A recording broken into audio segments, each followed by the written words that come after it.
Mbalamusiza mwenna amanya n'eddoboozi nga bulijjo Umaru Kitagaana. Eno ye boys quarter yaffe bwetyo bweyimiridde.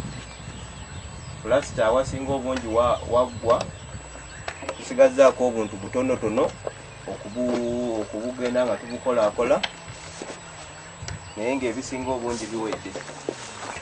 In this area, the work has been very consistent, and at least we are proceeding on. We started with the hatchery, and now we are coming towards these servant quarters.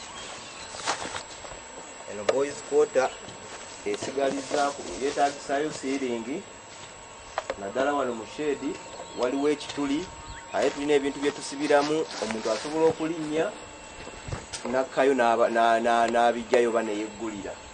Nandibadde nsaba netufunayo emiti egikuba siiringi bwe tuba nga tetunakuba munda wavu munda pulasa twamukubye nga tetulina miti ne wano kiri agenti kyetaaga tufuneyo emiti tukube shedi zino tube tuzikavalinga tukube obutimba ne munda omwo mwetaagisaamu emyango 2 n'enzigi 2 naye tusobola okusooka ne tufunayo emyango 2 ne tugiteekamu ne tulyoka tukola flowa. Obitulwawo olulina luli munda luli lwetaaga kutuusa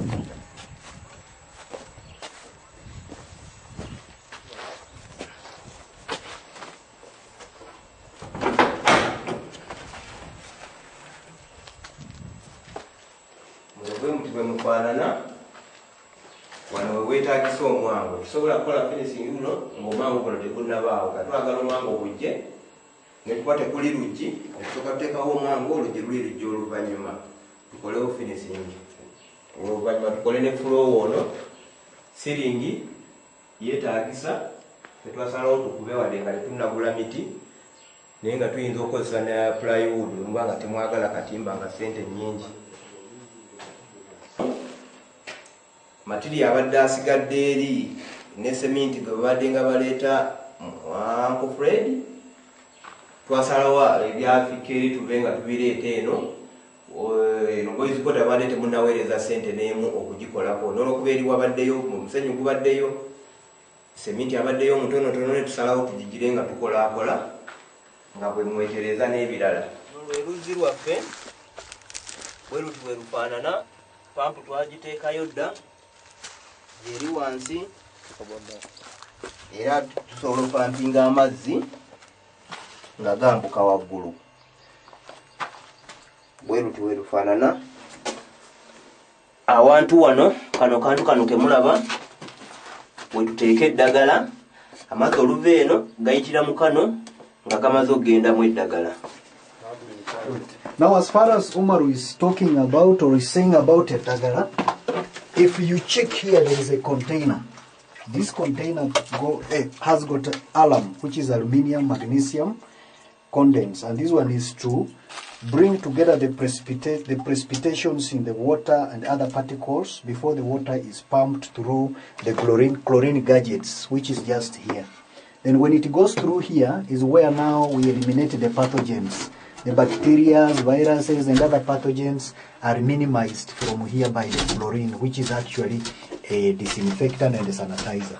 So that is what is happening at the borehole or a water well before it is pumped in the main water reservoir. So far the water well, it has been, the pump has been installed, and the stronghold has been, the strong room has been built there for security, and everything is intact. It has been plastered, and now it's a matter of getting water to our main reservoir. Awasooka eno ye boys quarter, eno ye toilet public, ey'ebweru, tanka mugiraba eri waggulu, generator nayo mugiraba wali wakati, awaddako mu fence, we kuli shower block office, transformer mugiraba ne archery. Now, as much as we can talk of the boys' quarter, I will emphasize this one is the staff quarter, and it will only cater for the hatchery staff members, because we don't need people to mix from, maybe from the farm they live together with the hatchery staff members, because the hatchery is always considered to be a dirty place. As much as we can keep it clean and as much as we can get the best quality from there, when it comes to production, we don't mix the farm issues and the hatchery issues. So the people who will be staying in the staff quarters near the hatchery, they are purely staff, the hatchery staff members. They will never technically mix with the other people from other residential areas. And the way it has been explained, in between there is a demarcation. That demarcation will have a double fence wire. We have just demarcated the hatchery and its component on the other side, but on that particular place we shall have another fence to separate the residential area and the public toilet from the fence separating the shower to the hatchery and the hatchery. In between there we shall have a gate to lead us, one to the generator place and the reservoir tanker, and to enter into the hatchery one will be forced to pass through the showers at the hatchery entrance. So we shall not allow people to have any other opening to enter into the hatcheries. Vehicles will be out of bound in the hatchery. They will always be out of the hatchery, and all the practices will be done out of the hatchery environment.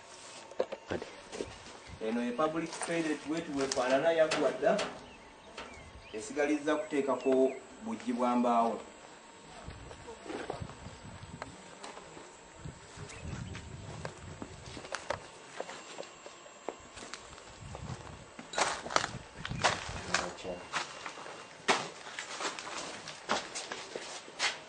Bweti bwefaanana, amazzi gajja gonna, n'ekyawa ekola bulungi, byonna bitambula bulungi, omuntu asobola okuyingira n'anaaba bulungi.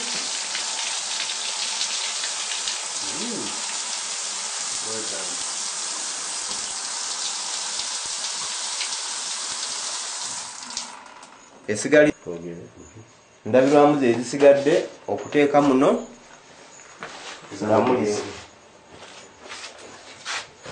Eno ye toilet naye ekola bulungi naye temubadde mazzi madde njagala kuba nti egira naye amazzi galadde masibe. Mr. Omar was explaining a public toilet will always remain a public toilet. And there is no time a public toilet will be technically connected to the hatchery or our area of operation, because it might be much more dirtier than in our area of operation. Since most people coming from there, they have not changed, they are still in the street attires, street shoes and street clothes. So the public toilet will always serve the people coming from outside, and any other outsider who will still be out, not yet inside the hatchery perimeter, will be served by the public toilet. That is what is all about the public toilet. It is needed and it's an amenity for us. The main top tanker, byonna ebiveeri ebiva muno byonna biyingira wano ne bifuluma ne bigenda wali mu mayinja, amazzi ne gagenda mu mayinja. Erina capacity ki? Obulinde bwayo eno ewera fuuti 10 ku 12 wansi 12. Esobola tutwala bbanga ki? Myaka 5 nga tonnanuuna ekyo nkikuwagala nti bigambo byo ate wano waliwo Of the hard particular point, whereby we are going to have another double fence, whereby there will be this fence this side, and there is another fence which is just passing here towards that particular perimeter of the whole hatchery environment, and then we shall have a gate there, which will be leading people, or which will be leading whoever will be coming staff into the hatchery shower room, shower blocks, or taking fuel at the incinerator, or going to do something at the main reservoir tank. And also, it will enable the staff who are living in the staff quarters, they will have their separate gate, which will lead them in this particular gate into the shower blocks leading them to the hatchery area. Everybody must pass through the hatchery, through the shower block before he goes to the hatchery, because there is need to shower, there is need to change into the hatchery gear, and to remove their street gown, their street attires, street clothes and street shoes, and change into the gumboots and the boots, the uniforms, the hatchery uniforms. And woman, one wakolebwa when it is to be part of the compound leveling. One tewaliwo, tewali covered? Yeah. Twakoma ku fence awo okudda eri. Naye tera wano eri wateekwa okukolebwa. Ye ne wano bwetunakola fensi eno nejjaawo kano kokka ke tujja okukola kali tukasimba omuddo tosobola kukola mpaka eri yonna kyogera wano tewakolebwe wabeere concreted era mbadde njagala era mbadde nafunya omwana sende ettaka lino lyonna tulize wali tulikavalinge wali wonna tukiriyalingewo tusimba omuddo naye gye nasenze eggulu eri wano walina yeshawa gye bagenda okunaabiramu eddagala eno yey'abaami nayo ebintu bikola bulungi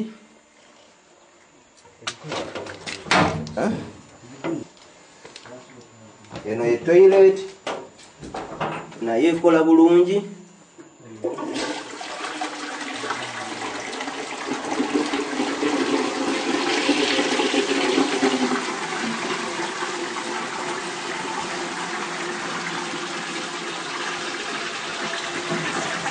Umar has just explained and shown you the features of the showers and the toilets.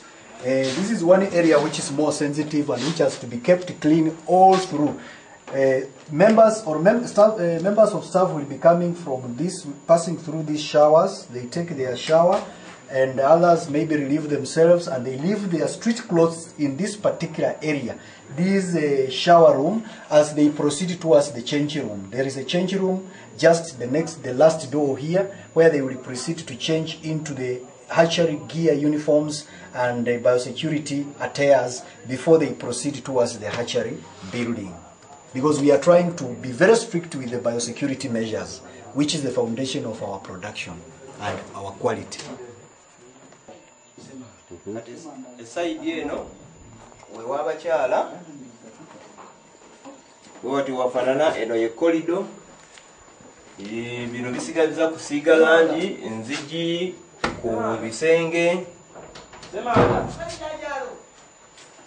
webati wewafanana era nabyo buli kimu ekiri amazzi gakola bulungi lwakuba eri twavaayo eri munda olwokuba twali tulongoosaayo abaana basula muno naye kati engeri eri gye tunaatera okumaliriza eri namuno tugenda kuvaamu bagende nabo batandika osula eri ne bwe ebyo bwe bifaanana etoyo ey'abakyala yo yakusitamako balina n'ettaapu naye weeri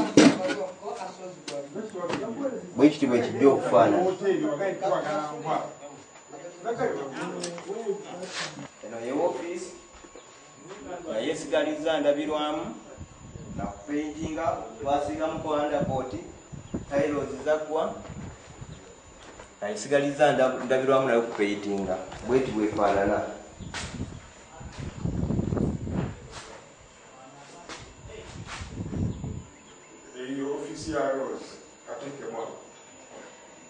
eno mpuliddeko akatonotono nti eno ye woofiisi anti Rose mwajja okubeera bw'anaabazze muno mwajja okukolera emirimu gye.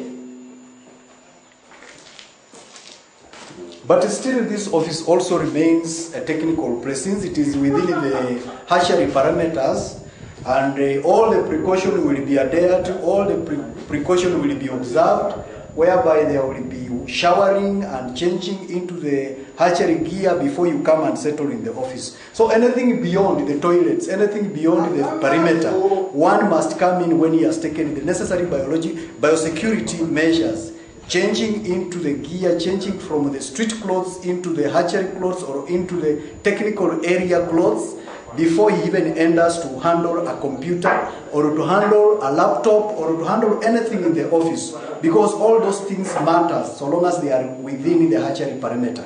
We are so strict with biosecurity measures, which is the foundation of our quality product, and we shall insist on it. Kati wano bwati wafaanana luno lwe lujja lwa offices amayinja wega tubegafaananye.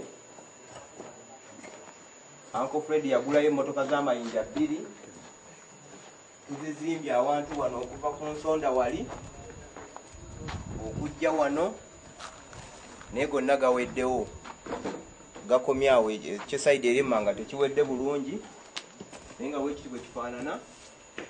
Kati wano waggulu we wagenda okugenda concrete okudda mpaka eri ku fence wano tuzimbewo trench egenda okutwala amazzi agaba n'abagakulukuta okuva eri gajja kuba gayingira wano tugenda zimbako buloka wano nako tugakulira ekkubo gakkirire empaka wansi.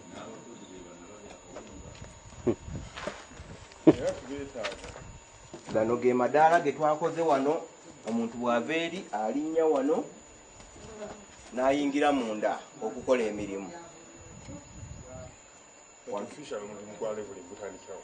Wano era we twatandikidde okulevolinga n'eri bakyalevolinga yonna